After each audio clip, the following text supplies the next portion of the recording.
Oi pessoas, eu sou a Mika e esse é o Voltando aos Clássicos. Hoje eu tô numa parte diferente e um pouco nova do nosso cenário, que foi ampliado, porque quando eu fui assistir o filme maravilhoso, infelizmente o último filme da minha diretora favorita, Inês Vardá, né, eu ganhei o pôster, assim, né, do filme, e aí eu com certeza precisava incluir e realmente deu um espaço, assim, muito maior pro nosso cenário. Hoje é um vídeo muito especial, porque é o aniversário de 3 anos do canal. Pois é, gente, conseguimos, chegamos ao 3º ano de canal e se Deus quiser vai ter muito mais anos, né? Como todo ano, né, o vídeo de aniversário eu geralmente faço um vídeo um pouco diferente, geralmente mais pessoal, né? Diferente do que eu faço durante o ano. Mas hoje eu vou fazer uma junção disso. O que eu quero fazer hoje é falar, sim, sobre uma obra, sobre um filme. Então hoje eu quero falar um pouquinho pra vocês sobre um dos curtas-metragens que tem aqui no canal, que eu escrevi e dirigi. Eu acho interessante falar com vocês um pouco sobre as minhas inspirações, as minhas influências, o que eu quis passar com aquilo e recomendar também pra vocês que ainda não conhecem, ainda não assistiram, pra vocês verem também. É verdade, eu tenho me sentido agitada e com os nervos à flor da pele ultimamente, mas por isso vocês me acham louca? Isso não faz sentido nenhum. A doença atiçou os meus sentidos, não os destruiu. Como podem dizer então que estou louca? Prestem atenção e direi como tudo aconteceu. Bom, o nome do curta é Os Brincos de Rubi. E eu fiz ele junto com o pessoal, né, da faculdade, o meu grupo, em 2016 para o nosso TCC, né? A nossa tese, nosso tema era a influência de Edgar Allan Poe e Vincent Price no cinema de Tim Burton, né? Eu naquela época era muito mais, hoje não tanto, mas era muito mais fã, assim, do Tim Burton. Então eu misturei, assim, um pouco de cada, né? Também tive a oportunidade de trazer através dos filmes dele, também filmes antigos, né? Adaptações, né, do Edgar Allan Poe no cinema, nos filmes mais antigos. Então, assim, acabei juntando um pouco de cada pra poder todo mundo acabar concordando no grupo, né? Inclusive, ó, hoje eu tô usando os brincos de rubi da época, né, do curta-metragem, mas eu garanto que eles não vão causar nenhuma influência absurda aqui. Eu espero. Vocês já vão entender. É porque o curta-metragem é a história de duas irmãs muito parecidas que vivem juntas, né? E cada uma é de um jeito. Uma tem uma personalidade mais fechada, assim, mais sombria. E a outra é um pouco mais desinibida e tudo, mais sociável e coisas assim, né? E elas são bem diferentes e existe um elemento fantástico ali no meio da história que vai mudar a rotina dessas irmãs, que são os tais brincos de rubi, que a irmã, a mais isolada, a Marina, ela fica, de certa forma, obcecada pelos brincos de rubi que a irmã dela usa, a Maitê. Parando pra pensar bem nesse curto em relação à história dele, às vezes eu até repenso se eu me precipitei e errei na maneira como eu fiz a história.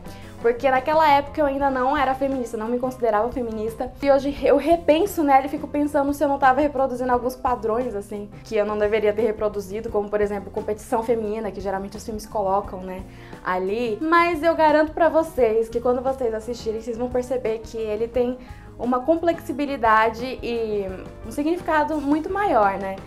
Eu costumo dizer até que os meus brincos de rubi na história são um tipo de MacGuffin, né? MacGuffin é, na verdade, uma coisa que não tem significado. E esse é o significado, na verdade. Porque MacGuffin é um nome que o Hitchcock usava, que eu meio que traduzi como catalisador, ou seja, é um elemento específico, um acontecimento, alguma coisa que em si não é importante, mas é importante o que aquela coisa causa. Então, assim como o catalisador acelera uma reação e acaba no final não aparecendo, né, ele simplesmente desaparece, da mesma maneira o MacGuffin faz a trama andar, mexe com os personagens, mas não é necessariamente o foco. O foco em si é a reação que tá causando. Tem muito também do Hitchcock nesse curta-metragem. Então, esse filme eu classifico, na época eu classificava como tipo de suspense, fantasia, e também é isso, mas eu classifico mais hoje em dia como um filme fantástico, porque traz uma situação normal, um cotidiano, e não existe exatamente uma interferência sobre algo muito explicado e muito específico. O fantástico, ele é justamente isso, e isso do fantástico é o que é divertido. Você pode brincar com esses elementos sem precisar necessariamente trazer uma explicação, né, sobre o porquê daquilo tudo tá acontecendo. Então, voltando um pouquinho sobre como que ele foi concebido, né, esse curta. Ele foi baseado, o roteiro dele, nas histórias, em 4 contos, inclusive, do Edgar Allan Poe. Eu acho até interessante falar uma curiosidade. Eu tive que comprar um livro novo do Edgar Allan Poe na época que eu tava fazendo esse trabalho, porque apenas um semestre, ou talvez 2, eu não me lembro exatamente, alguns meses antes, eu tinha trocado o meu livro que eu tinha do Edgar Allan Poe por um outro livro na faculdade, porque eu achava muito bizarro e assustador. Quando eu li as histórias do Edgar Allan Poe, eu ficava assim muito horrorizada, sei lá, era muito bizarro, mexia com uma parte esquisita talvez na minha mente, sei lá. Então eu acho muito engraçado contar esse fato de que eu realmente me livrei do livro, porque eu falei, não, nunca mais quero ler esse negócio. Quem diria que logo depois eu ia usar como uma das minhas principais fontes de influência, né? Os contos que eu me baseei foi, primeiro, Enterro Prematuro, O Coração do Anunciador, Ligeia e Morella. Esses 4 contos basicamente são o seguinte: O Coração do Anunciador, que talvez seja o que mais aparece na história, né, que mais tem referências ali mais claras, é a história de um jovem que ele mora ali com um velho, cuidando dele, assim. E esse velho, um dos olhos dele é cego. E esse homem, por algum motivo, fica obcecado, realmente pirado totalmente por causa desse olho cego do velho, né? Então ele fica querendo matar só porque aquele olho incomoda de uma maneira tão bizarra, né? E ele quer matar aquele velho e se livrar daquilo pra sempre. Então ele acaba fazendo isso, ele mata o velho e aí a polícia chega. Mas tudo vai bem, a polícia não desconfia de maneira nenhuma do que ele fez. Só que ele enterrou, tecnicamente, o morto embaixo do chão, assim, do assoalho ali, do chão de madeira. E o coração começou a bater, e ele começou a escutar, e ele falou, mano, o policial que tá aqui vai escutar. E, na verdade, era só realmente a culpa dele falando mais alto. Então, o coração do anunciador, porque é as batidas do coração que denuncia o crime, né? O outro é Enterro Prematuro, né? Que é basicamente a história de um cara que tem catalepsia, que é uma doença muito importante no curta-metragem, que é uma doença muito antiga mesmo, tipo, de uma época que a gente não tinha os equipamentos mais sofisticados que a gente tem hoje, né? Então, algumas pessoas que tinham essa doença, os ataques de catalepsia faziam a pessoa parecer completamente morta, sem respiração, sem batimento cardíaco, não dava pra perceber que a pessoa estava viva. Então, muitas pessoas eram enterradas vivas. Gente, é muito bizarro imaginar você tem um ataque, as pessoas pensam que você morreu e de repente você tá lá vivo, aí você tá num caixão e, mano, nossa, eu acho que eu não consigo pensar numa coisa nesse momento que tem mais aflição do que isso. Então o conto é basicamente sobre esse cara falando sobre esse medo, né?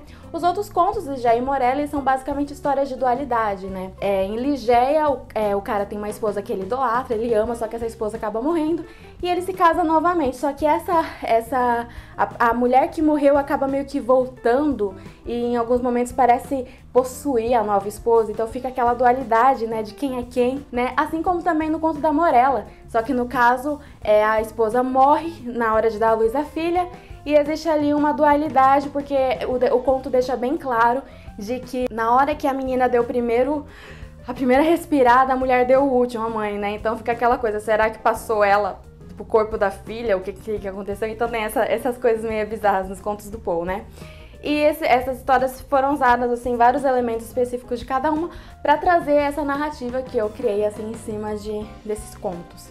Eu também me baseei nos filmes, inclusive, que foram adaptados para o cinema pelo diretor Roger Corman, o Ciclo Poe. Eu gosto muito do Ciclo Poe. Eu fiz um vídeo falando sobre o primeiro filme, que é A Queda da Casa de Usher. Eu vou deixar aqui o cartãozinho, tá? Para vocês verem. E A Queda da Casa de Usher foi o que mais me inspirou, porque ele conta a história exatamente de uma mulher que ela acaba morrendo, só que na verdade ela estava tendo um ataque de catalepsia. Então ela é enterrada viva e depois ela retorna, né, com essa vingança, né. Eu usei desse filme principalmente a questão do visual, a pessoa andando com aquela roupa parecendo mais gótica, né, daquela época, andando com aquela vela, assim, né, dessa maneira. Então, assim, eu utilizei muitos elementos mais visuais do filme, né, pra criar, assim, atmosferas. E eu falo da Queda da Casa de Usher porque, além de ter a questão da doença, também tem aquela coisa do cenário isolado e poucos personagens. E o meu curta, ele é assim, ele só tem tecnicamente 3 personagens, mas ali na maioria da história 2 personagens, né, que são as irmãs. E existe também, é tudo ali naquele mesmo lugar, naquela mesma casa, não se passa nada fora daquela casa. E como eu falei do Hitchcock, eu acho que é interessante também falar que na época eu tava completamente apaixonada pelas obras-primas do Hitchcock, então eu acabei usando vários elementos ali, várias cenas. Em essência, elas me lembravam muito cenas específicas de Um Corpo que Cai, por exemplo, um determinado momento em que a mulher estava ali se maquiando, né, da irmã se maquiando para parecer com a irmã, totalmente na minha cabeça, a minha mente era fazer uma cena com o mesmo sentimento, que traduzisse o mesmo sentimento da cena em que o Scott, em Um Corpo que Cai, tá tentando mudar a aparência, né, da mulher parecida que ele encontrou, né, parecida com a amada morta dele. Então eu queria imprimir esse tipo de sentimento. E do Psicose é uma cena que eu gosto muito, que acontece depois do tal assassinato, né, no chuveiro, aquele assassinato que deixou todo mundo surpreso. Eu acho interessante a maneira como o Hitchcock colocou uma limpeza tão assim detalhada e perfeccionista do carinha fazendo Norman Bates, né, limpando ali toda aquela sujeira. E eu gosto muito daquela cena porque, ao mesmo tempo que é uma cena de respiro pra você continuar a trama, é um momento também que mostra muito da personalidade do Norman Bates, né? Então, eu quis colocar uma cena também parecida com essa, nesse sentido, pra dar esse respiro pra pessoa poder ir processando, né, durante aquele momento, tudo que aconteceu ali antes do curta. O filme, ele tem uma cena inicial meio que de gancho, né? E quando ele termina, ele acaba oferecendo explicação para algumas coisas, mas eu, particularmente, quando eu estava escrevendo e tudo, eu não queria que, de maneira nenhuma, ficasse nada muito claro. Eu queria deixar coisas abertas, tipo, para você ir lá, assistir e dizer, bom, eu acho que aconteceu isso, bom, eu acho que foi isso, né? Porque eu gosto muito dessa dualidade que o cinema pode trazer, de você parar e pensar sobre a história. Mas a gente acabou fazendo essa alteração para poder criar esse gancho e acaba explicando, de certa forma, algumas coisas sobre a história. Ou vai ver, deixa mais confuso ainda, sei lá. Mas assim, uma coisa que eu realmente... quando eu assisto eu fico com raiva do curta, porque eu não sou atriz, então quando vocês forem assistir, por favor, levem em consideração totalmente amadora, né, a pessoa aqui na hora de atuar, né, mas com certeza na parte de dirigir e escrever era algo que eu tava me sentindo muito mais à vontade de fazer naquele curta. Bom, e pra fechar, né, que uma das partes mais importantes, né, a tese era sobre o Tim Burton, sobre essas influências no cinema do Tim Burton. Então, do Tim Burton eu usei principalmente no visual das personagens, porque elas têm, assim, esse visual diferente. A Marina, né, ela usa sempre preto, ela tem aquelas olheiras bem profundas, aqueles penteados estranhos, baseados nos personagens mesmo do Tim Burton, como o Edward Mão de Tesoura, como a Elsa do Frank Wayne, a Lídia dos Fantasmas Se Divertem. Então, assim, eu peguei essas personagens bem bizarras, assim, e meio que moldei as minhas personagens, o visual delas nessas personagens. E a Maitê, que é mais alegre e tudo, eu peguei o lado mais colorido do Tim Burton. Cenários como, por exemplo, a Fantástica Fábrica de Chocolate, Os Fantasmas Se Divertem, né, e A Noiva Cadáver, no momento que eles estão naquele mundo, assim, dos fantasmas, sobrenaturais, tem esse lado mais colorido. Que, inclusive, é uma das coisas também que estão relacionadas ao visual do curta, porque o curta, ele tem momentos em preto e branco e momentos coloridos, né, que tem ali também um significado muito interessante. Então acho que era isso que eu queria falar. Bom, pra mim é um prazer poder estar aqui falando com vocês sobre esse curta. E também quero dizer, né, eu não fiz esse curta sozinha, então eu quero agradecer e dar os devidos créditos ao Diego Paniagua, que fez a edição, a Mayra Lins e a Bianca Pádua, que foram super minhas parceiras, minhas companheiras que me ajudaram em absolutamente tudo, desde cenário, iluminação, maquiagem, filmagem, absolutamente tudo. Foram, assim, as duas, meu braço direito. E também o André Pádua, que deu várias sugestões também interessantes e que fez a filmagem da maioria do curta. E também eu quero agradecer a vocês por estarem vendo o vídeo, todos os vídeos do canal. Quero agradecer pela curtida, compartilhada que vocês dão, todo o apoio, todo o comentário, assim. Realmente é muito especial pra mim ter vocês aí assistindo, porque vocês são o motivo de eu estar aqui, né? Tipo, não podia fazer absolutamente nada se eu não tivesse pra quem mostrar, né? Quem me assistisse. Então, muito obrigada e que venha um ano muito próspero com muitos vídeos legais.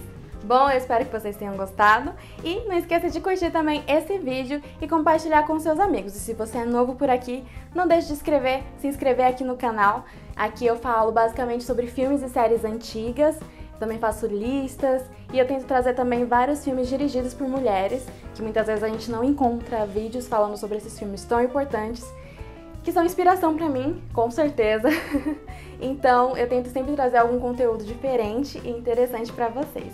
Então, muito obrigada, gente. Tchauzinho!